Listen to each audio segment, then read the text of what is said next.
Unai Emery claims Arsenal fans lacked patience during his time as manager. Unai Emery has reflected on his time at Arsenal, claiming that the club's supporters did not have the patience to endure the lengthy rebuild the Gunners required. Emery took over in North London following Arsene Wenger's departure in 2018 and lasted until November the following year, losing in the Europa League final in his only full season at the club. "It was a difficult moment for any coach coming in to establish yourself," Emery told The Athletic. "Certain players who had been important but were not any longer found that difficult to understand. The fans also found it difficult to understand that there needed to be an evolution. Changes were needed, and I began those changes." He continued, "It was not an easy process. The fans did not have patience.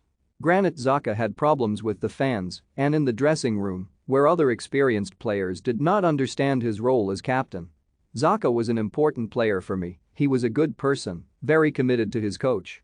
The club was happy with me, but the fans were calling for a change, and it had to happen." Since leaving Arsenal, Emery has re-established himself as one of the best managers in world football, leading Villarreal to Europa League glory last season. Along the way he even got one over on Arsenal, knocking his former side out in the semi-finals. Since Emery left, the Gunners have continued to struggle, but things are finally looking up this year as they are challenging for a top 4 finish. "They have put together a group who are all going in the same direction, working together, showing respect," he says. "I knew that whoever began after Wenger, it was difficult for people to understand the changes that had to be made. Mikel Arteta is doing a good job, continuing what I began. He has had that patience from the fans, the patience they did not have with me. But I understand that." For more from Matt O'Connor Simpson, follow him on Twitter.